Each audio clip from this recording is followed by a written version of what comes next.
Yeah. Okay. This is Dr. Noeline Nakasujja, Dean of Psychiatry at Makerere University, one of the biggest universities in Uganda. And we have the pleasure to meet her. And she has been very kind to have us here today. And first of all, we would like to know, Dr. Nakasujja, what are the mental health needs in a way, if you could tell us how is the Uganda population now needs in terms of mental health after and the war that lasted 20 years in your country, and there were many massacres and genocides, and especially in the northern area, right? And in how is professionals as you in the mental health can deal with the needs of the population. Right. Thank you very much for this opportunity to talk about mental health in Uganda. We have a huge challenge for mental health care. Number one, our population is very huge. We are about 35 million people in a country where we have about 33 psychiatrists and 20 clinical psychologists. Yes. So, given the trauma that we've been through over the recent years, and which trauma continues even up to now, just before you came, I don't know if you heard the news, but over the weekend, there was 46 guards of Royal Palace somewhere to the west of the country that were killed because they refused to give in. They were killed on Monday, Saturday of last week. Wow. Yeah, so it was very graphic pictures. I erased some of them actually, but they were killed and then Monday. So that's a lot of trauma that is still ongoing within the country. But besides trauma, we still have challenges with the provision of mental health care. I've said we are very few on ground, and yet there's a big need for service. Many of the people that I have mentioned may be situated around the capital city of the country. Some of them may be into education, some of them may be into practice. Some of them are into administration. So at the end of the day, you may find that actually the service is not enough. So there's a challenge in having enough mental health personnel to cover the whole country, because not everyone can be able to come to the center. It's too expensive. And it wouldn't work, if you're having psychotherapy sessions for an individual that's coming from so far. It would be rather a challenge for you to carry on those sessions. So what we rely on, what we call psychiatric nurses, where they're available. We also have a cadre of clinical psychologists, or rather clinical officers, mental health clinical officers. They would be the equivalent of a physician's assistant, maybe in your setting, who have a diploma in mental health. So you may find a little more of them up in those units, maybe like one in each of those units that may be up country, but many units do not have anyone, catering for mental health. Of course, there are also challenges other than the personnel. There's also challenges with the actual drugs, medication for health, because our government only gives 1% of the total budget to health. Wow. Yeah, so that will end up to mental health, just 1%. It's really negligible. It's a drop in the ocean. For example, you mentioned earlier that you have been to the Tabika Hospital. The Tabika Hospital has an average of about 850 patients admitted at any one time. At the moment, we would wish that those patients could be back in their homes or in their units. So, if at all we had better community care for the mental problems, but also regional support for those units I mentioned earlier, for them to have staff that can actually look into these problems. It would help a lot to decongest, because handling 850 patients in a unit, and yet there are not many psychiatrists or psychologists at that unit either. So the workload is enormous. That's really enormous. The workload is enormous. So it's really a challenge to be a psychiatrist in this country, especially with the numbers and the people in need for treatment and medical treatment, also any general medical treatment and special medical treatment. Exactly. And so thinking with this situation, how could we, as you mentioned, that there are many other professionals in the field of mental health that cover in a way, because there are not so many. So, what about in the north? There is a medical school in Gulu, I know, and psychiatry department also, right? But there might be less than one or two. One, because the other one is into administration. He's the dean of the whole medical school. I'm not sure if he has time to cover clinics. And then so there's the other one person. I'm not sure about their staffing for psychology. A lot of NGOs went up to the north, after the trauma. But as you may know, that funding that comes with those kind of emergency responses, I believe many of them have now left, because it's been many years. They did not train the locals on trauma therapy or trauma counseling. I want to believe they did. I haven't visited North recently, so I may not be aware of, if at all, the staff that remain on the ground that could help with that continuing kind of care. The one thing that I forgot to mention about our major challenges is that we also have HIV in the picture. And HIV comes with its challenges as well.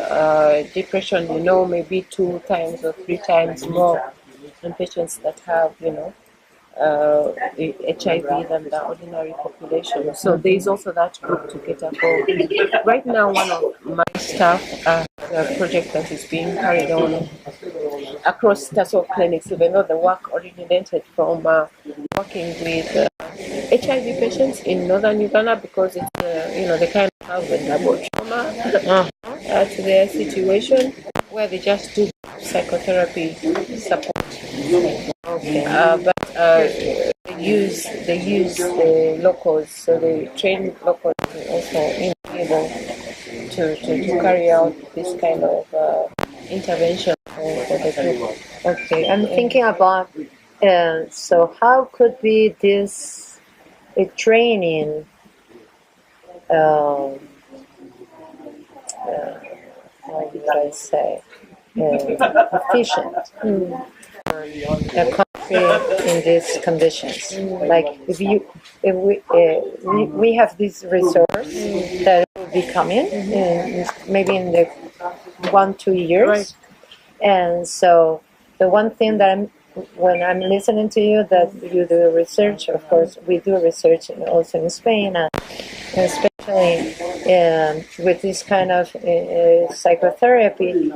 If we train specialists in the mental health area, it will be interesting to get these professionals trained to do. How do we get these professionals to train? The training will be for free, but how can we get these professionals to to the places that they are most in need. Right. That will be one thing that I'm thinking. Right now could be like we could like write for grants for maybe that will be one thing, that a grant for people like have the training that have the real training in mental health, like psychiatrists that mostly are based in the area of Kampala, that could go and do the training probably as you mentioned. What else do you think we could do like for the training? Yeah, the other one is to have regional trainings. Yeah. Okay, so go there. You will go to the you train. You can train the people in the center, because even though I've said most of the people are here, I've also told you 850 patients come to the National Referral Hospital, meaning they are coming from all over. Everywhere. Yeah, they come from all over the place. So the training can be central, but also we have to target the regions. So you can do training for the northern part of the country. You can do training for the western part of the country. So regional trainings, I think, would be a good idea, because then we target those nurses who are working in those units, or whoever may interact with. So we need to train nurses, mental health nurses, clinical officers who interact with patients for mental health. How you call them? Clinic officers, mental health clinic officers. Okay. Yeah. And how could we find them all? Finding them is not difficult. Okay. We would have to, I guess, liaise with the Ministry of Health, because it has the whole list. We have a mental health desk within the Ministry of Health, and they know where all these people are. There's also a register. Yeah, they have a register. They know who is stationed where. So getting to them, of course, we can always work with the ministry. But also, like the clinic officers, they have their organization, and they know where everyone, is supposed to be. So, you just get on board whoever is responsible, for different regions. And besides, there are previous trainings that have happened before, maybe for other things, for these individuals. If the numbers are not, like many, of course, you can then decide to say, okay, we'll hold it, in this place. So there are many ways to go about training, but we'll have to liaise with the ministry so that they can even time off to, attend this kind of trainings. Yeah. And then, of course, with their lead organizational things like the psychologists, we have to liaise with their organization as well to know who is where and how we can get them.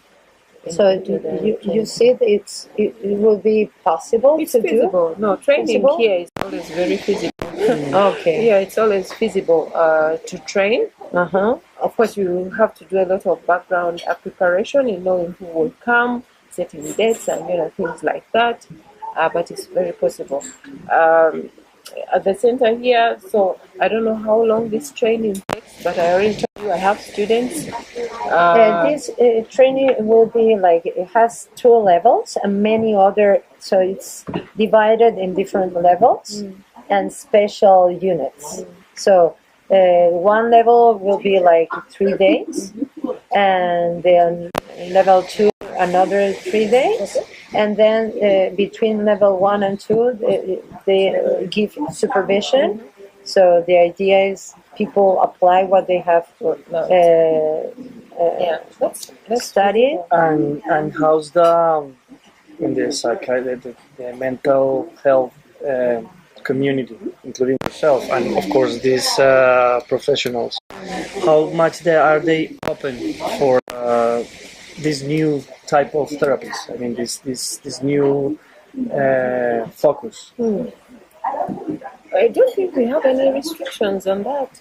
If at all it's anything that is short, quick, easy to deliver, why wouldn't we take it up? I mean, for example, if I told you to compare, say, with CBT, where you have to do, 12 sessions, and the training takes, you need to be of a higher level of training. If this is a simple way to Well, it depends on the case, as you know, Right. clinical No, right. practice. I mean the technique. The technique Yeah. need people who has had training on mental health, definitely, and psychopathology, Right. and the difficulties that severe mental health patients have. Right. And we have many experts in the field, different Right. kind of psychopathology. So I think that we could, like, they might, I say we, but I wish I could come and help. I'm open to help the association to give the training, because I've done other types of training, not on EMDR. Of course, I've presented cases in international congresses, but I'm not the one who's doing the training, actually. Certainly. So when it comes to the training, I mean, like you said, we can't do it all at the same time. Mm-hmm. I don't know what you are envisioning, but for example, given that you mentioned sometimes there's level of complexity, given different cases, we can have maybe your initial training maybe for psychiatrists and psychologists. And nurses, mental health nurses. Okay, because I wanted to kind of divide them Okay, up, or okay. whatever. If at all we So decide to do clinical central, psychologists, or we can decide, because you see sometimes you can't get everyone on clinic at the same time. Okay. Yeah. So and then we could, maybe then say now we have arranged another one for the nurses or something like that. do you have counseling, psychology counseling? Yes, it is part of the course. I know they offer it at the main university, counseling psychology, and there are many of them who graduated, but I just don't know where they go to work. That's also a group of individuals that I would have to inquire as to how we can. No, I do know the head of the head of the association. So we just need to link up. But I think training groups, different groups, maybe easier than yeah.